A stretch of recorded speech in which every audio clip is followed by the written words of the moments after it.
ನಮಸ್ತೆ ಟಿವಿ 20 ಕನ್ನಡ ವಾಹಿನಿಗೆ ಸ್ವಾಗತ. ಅಮೃತ ಮಿತ್ರ 2.0 ಯೋಜನೆ ಕೇಂದ್ರ ಮತ್ತು ರಾಜ್ಯ ಸರ್ಕಾರದ ಮಹತ್ವಾಕಾಂಕ್ಷಿ ಯೋಜನೆಯ ಡೇ ನಲ್ಮಾ ಅಭಿಯಾನದಡಿ ಪಟ್ಟಣದ ಹುಡ್ಕೋ ಕಾಲೋನಿಯ ಉದ್ಯಾನವನ ನಿರ್ವಹಣೆಗೆ ಸಂಕೇಶ್ವರ ನಗರದ ಜ್ಞಾನದೀಪ ಮಹಿಳಾ ಸ್ವಸಹಾಯ ಸಂಘವು ಆಯ್ಕೆಯಾಗಿದೆ ಅಂತ ಮುಖ್ಯಾಧಿಕಾರಿ ಪ್ರಕಾಶ ಮಠದ ತಿಳಿಸಿದ್ದಾರೆ.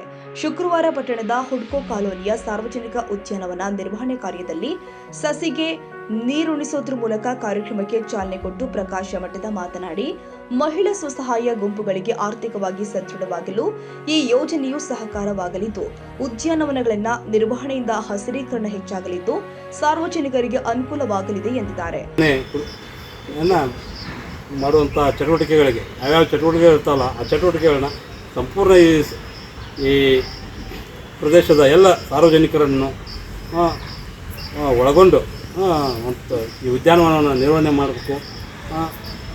ಹಸಿರಿದ್ರೆ ಉಸಿರತ್ತ ಗಾದೆ ಮಾತಿನ ಥರ ತಾವೆಲ್ಲರೂ ಈ ಉದ್ಯಾನವನ ಸರಿಯಾಗಿ ನಿರ್ವಹಣೆ ಮಾಡಲು ಶ್ರಮಿಸುತ್ತಾರೆ ಭಾವಿಸಿ ಇವತ್ತಿನ ಈ ನಿರ್ವಹಣೆ ಉದ್ಘಾಟನೆ ಕರೆದವರಿಗೆ ಧನ್ಯವಾದ ಹೇಳ್ತಾ ನನ್ನ ಎರಡು ಮಾತುಗಳನ್ನು ಮುಗಿಸ್ತೀನಿ. ಈ ಸಂದರ್ಭದಲ್ಲಿ ಸಮುದಾಯ ಸಂಘಟನೆ ಅಧಿಕಾರಿ ಸಪ್ನಾ ಕುಡಬಾಳೆ, ಮಹಿಳಾ ಸ್ವಸಹಾಯ ಸಂಘದ ಮಾಧವಿ ಉಂಡಾಳೆ ಸೇರಿ ಅನೇಕ ಸದಸ್ಯರು ಹಾಜರಿದ್ದರು. Vinayaka Bhosale, TV 20 Kannada, Sankeshwar.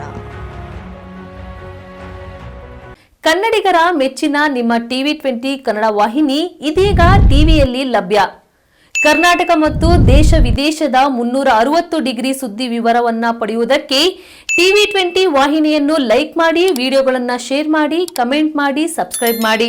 HCN cable 842 ನಂಬರ್ನಲ್ಲಿ Hukkeri taluk ಹಾಗೂ ಸಂಕೇಶ್ವರದ ಸುತ್ತಮುತ್ತಲಿನ ಹಳ್ಳಿಗಳಲ್ಲಿ ಲಭ್ಯ. PCN ಕೇಬಲ್ 129 ನಂಬರ್ನಲ್ಲಿ ಹಾರುಗೆರೆ ಸುತ್ತಮುತ್ತಲಿನ ಹಳ್ಳಿಗಳಲ್ಲಿ ಲಭ್ಯ. ರಾಯಬಾಗ್ ಡಿಜಿಟಲ್ ಚಾನೆಲ್ ಕೇಬಲ್ 80ನೇ ನಂಬರ್ನಲ್ಲಿ ರಾಯಬಾಗ ತಾಲೂಕಿನ ಸುತ್ತಮುತ್ತಲಿನ ಹಳ್ಳಿಗಳಲ್ಲಿ ಲಭ್ಯ. UDCN ಕೇಬಲ್ ನೆಟ್ವರ್ಕ್ ಉಗಾರ ಸುತ್ತಮುತ್ತಲಿನ ಹಳ್ಳಿಗಳಲ್ಲಿ ನಿಮ್ಮ ಟಿವಿ 20 ಕನ್ನಡ ವಾಹಿನಿಯೂ ಲಭ್ಯ.